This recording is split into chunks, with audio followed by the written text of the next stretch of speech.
Our afternoon practice is seated.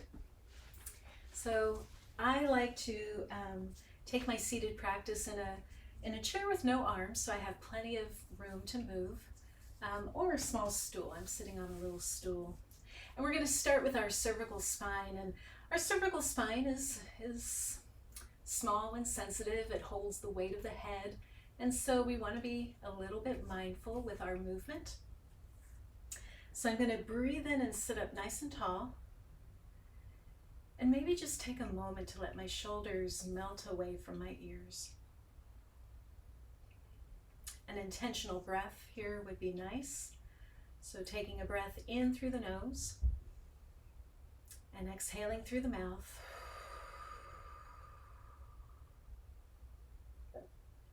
Maybe just one more.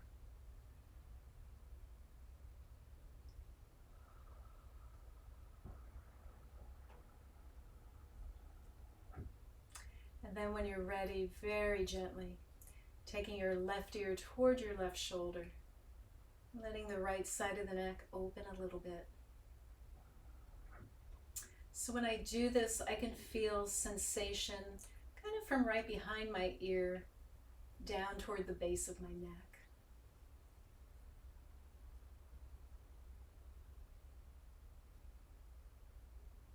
And then we're going to take this left ear very gently toward the left shoulder blade. And as you do this, you're going to look for the sweet spot. You're going to look for that perfect position of ease. And you'll find it with just a little bit of gentle movement. And it will be different each time. So I found this spot for me where I'm getting this really nice release from my jawbone down to my clavicle. So you're looking for something like that. And then we're very, very gently taking that left ear toward the armpit. Everything's going to move to the back now. And my sweet spot runs from the base of the skull all the way across the back of my right shoulder. It's right where you might find that you collect a lot of tension, whether you're sitting at the computer quite a lot or maybe doing a lot of driving. It's where we tend to bunch up. And then we can breathe, and we're going to bring the head back oh so slowly and gently. And then do the same thing on the other side. So the right ear is moving toward my right shoulder for a few breaths.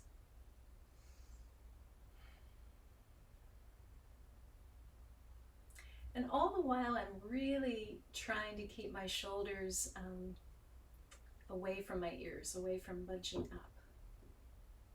Let's take the right ear toward the right shoulder blade. Again, just looking for that, what I like to call the position of ease, that position where you feel something good happening.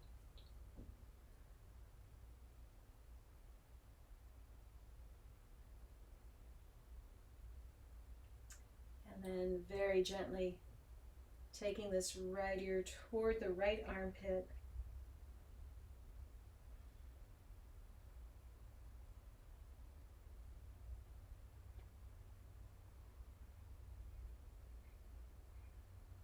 And then breathing in and coming back to center. So our neck also has some flexion and extension to it. So we're going to tuck the chin toward the chest. I'm not forcing it, I'm just kind of letting the weight of my head be a prop. And then breathing in, I'm going to lift my chin, not directly toward the ceiling, but just kind of off. I'm even sort of pushing my jaw out to feel a little bit of stretch in my throat. Tucking the chin to the chest. And then pointing the chin slightly up, really trying to avoid deep compression in the back of the neck.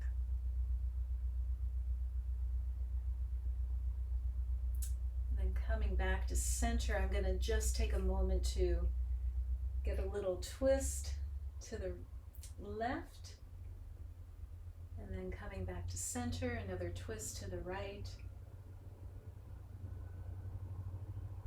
coming back to center and finishing by drawing circles in front of my face with the tip of my nose, and changing direction.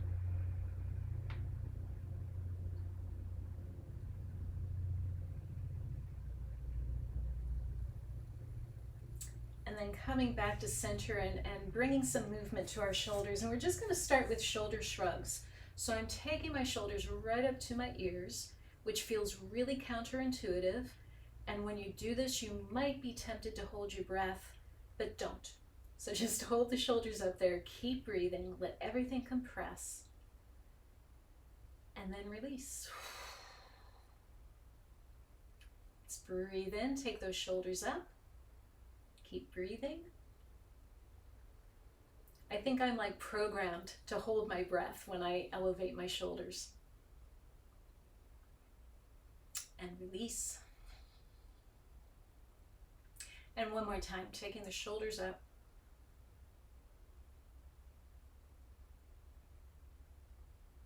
And release. And then some shoulder rolls. And I'm going to start with my left shoulder, rolling the shoulder up and back. And I tend to like to roll the shoulders back because I think that we spend, or at least I spend, way too much time with my shoulders kind of forward.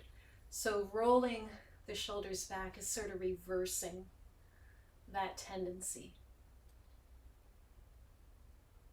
Then we can go over to the right shoulder.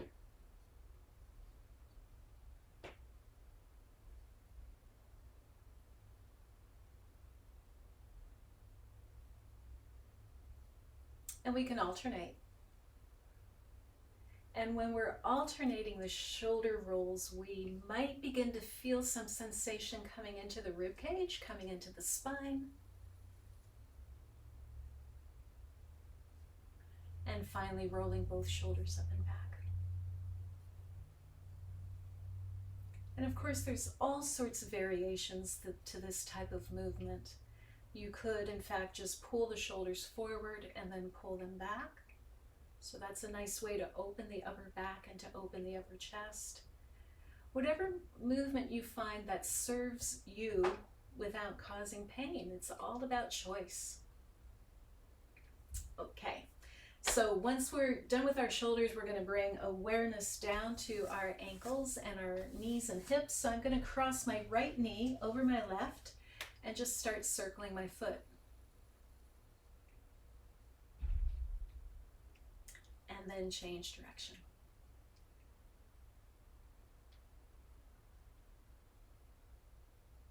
Let's point our toes and stretch through our heels.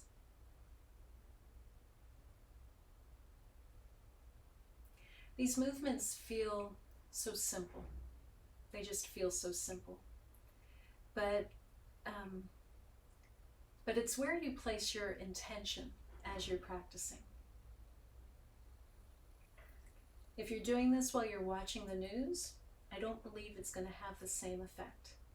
It's going to be useful, but it won't have the same effect on the nervous system. Once I'm done with my ankle, I like to slide into figure 4 stretch. And so we're going to take this right ankle and bring it over the left thigh. If this is unavailable to you, just keep the knees crossed. We're going to sit up nice and tall, so I'm lengthening through my spine, trying to bring it back to neutral, and then I'm hinging at my hips, so not rounding my spine at all, just hinging. And as soon as I begin that hinge forward, it's kind of like a chipotle pepper in my hip. A nice chipotle pepper. Some people will feel this deep in their hip joint. Some people experience sensation in the inner thigh, and some of you might actually feel it along the outer thigh. Everybody is different, and it's all valid, and it's all okay. The only time it's not okay is if it's causing pain. So if you're doing this and if you notice anything happening in the knee, just undo it. Let's go ahead and come on back up, uncross our leg, left knee over the right, and starting with the circling.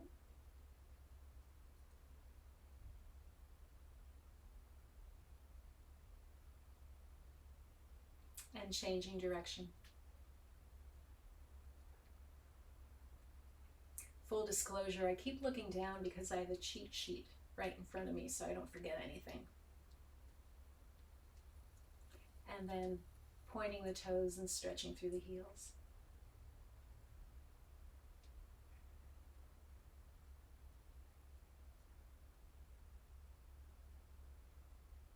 And then when you're ready, and if it's available, just slide that left ankle over your right thigh, sit up nice and tall, and hinge at the hips.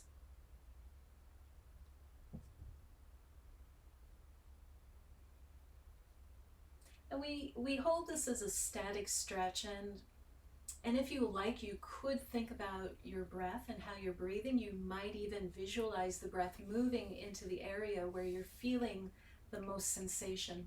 And if you're doing that, just watching what happens.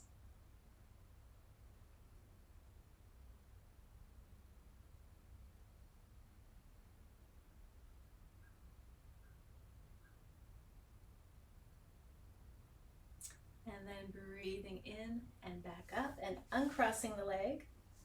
And then maybe just circling the torso and the hips for a moment. Just giving the hips a chance to integrate that work and changing direction.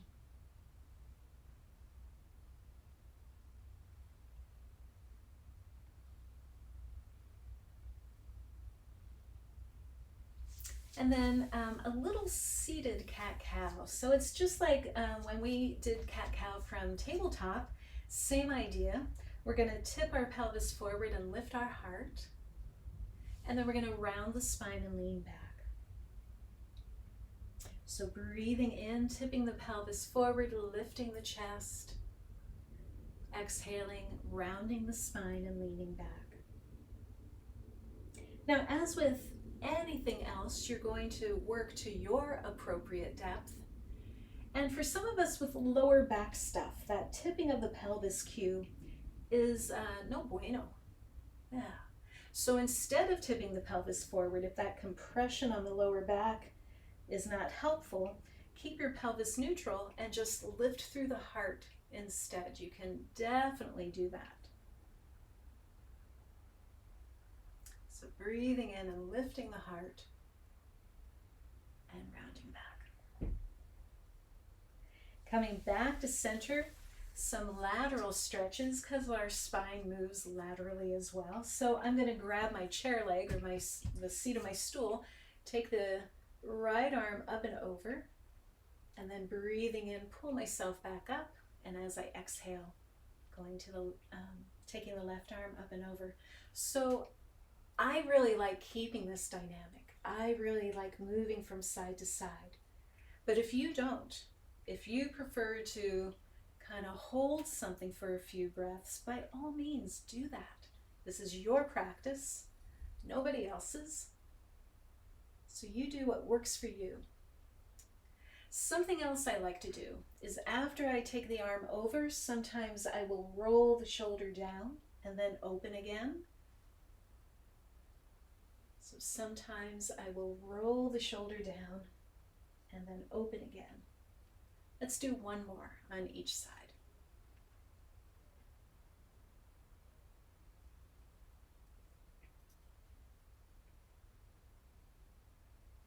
And then the next time you're coming back up, bring both arms down, turn the palms out, bring the arms back up for some dynamic twisting. So as we exhale, we're twisting to the right, breathing in back to center, and exhaling and twisting to the left. Now again, if the dynamic movement does not work for you, please feel free to just hang out in that twist for a few breaths. The only thing we want to avoid in our twists is that craving that we have to kind of crank into it as deeply as possible. Don't crank yourself into a twist. Let's do one more on each side.